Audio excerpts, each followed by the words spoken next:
Maximilian ja Victor. Te saatte mennä siihen kylään ja selvittää, mitä Hermanni oikein aikoo. Asia selvä. Ja Sylvia saa yrittää hienotuntoisesti ottaa selville, mitä Hermanni oikein puuhaa.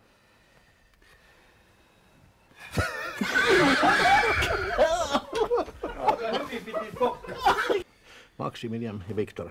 Te menette siihen kylään selvittämään, mitä Hermanni oikein... Mitä Hermanni oikein puuhaa. Miksi Hermanni? Victor kertoi, että Pelle Hermanni on viime aikoina käyttäytynyt oudosti.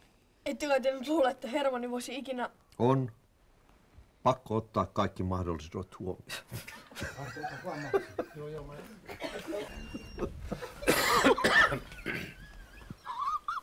No niin.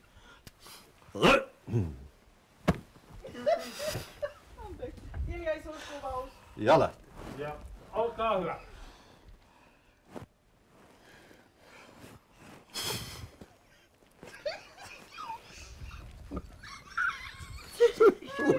Joo, mä tiedän, mutta mä en pysty. Jalla. Victor kertoo. Joo, kyllä mä en pysty. Ja olkaa hyvä.